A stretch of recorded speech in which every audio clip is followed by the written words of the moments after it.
Hello beautiful people, welcome to our channel. So today I'm going to share with you how to make this amazing hair mask.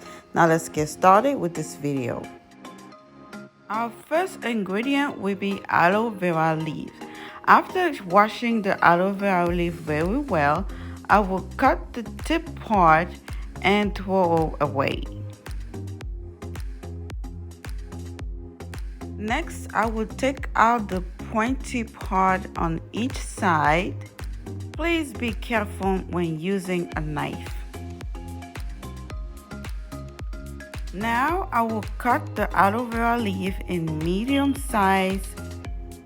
If you're enjoying this video so far, please consider pressing that like button, and why not subscribe to our channel for similar content, and why not share this video with your friend, family, or anyone you know. The next thing I will do is to cut each of these small pieces in two, and then I will extract the gel using a knife. If you're not comfortable using a knife, you can use a spoon, but for me the knife works better. So all I'm doing here is cut the aloe vera gel and put it in my blender, at least the top of my blender, the cup of my blender. So I will do this for the whole aloe vera leaf that I have. For today, I only use one aloe vera leaf.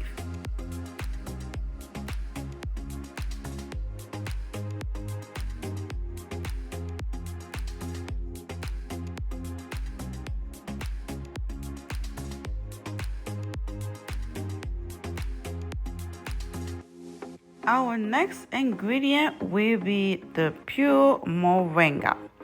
This is my new favorite thing to use on a hair mask. For today's purpose, I will only use 1.5 spoons of this amazing moringa powder. The reason I'm using only 1.5 spoons of this moringa powder is because I want this hair mask to be a little bit watery.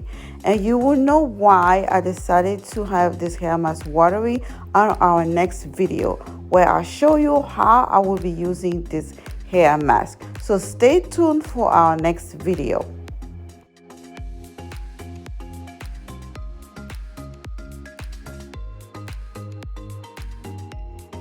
Our next ingredient will be flaxseed oil. Flaxseed oil has omega-3, which is good for hair. I usually do not measure how much I put, but if I will measure, I will say probably about 2 to 3 tablespoons. My next ingredient will be honey.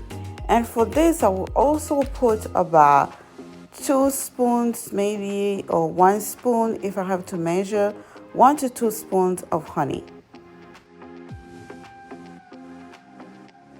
Now it's time to blend it all up. If you're enjoying this video so far, please consider pressing that like button, and why not subscribe to our channels for similar content, and why not share this video with your friend, family, or anyone you know. So this is how our hair masks look, and like I said earlier, I wanted this to be a little bit liquidy, not really thick. I want it to be like watery. And if you're interested to know why, stay tuned for our next video, where I show you why I decided to have this hair mask to be so watery. So thank you guys for watching this video, and we will see you on our next video. Bye.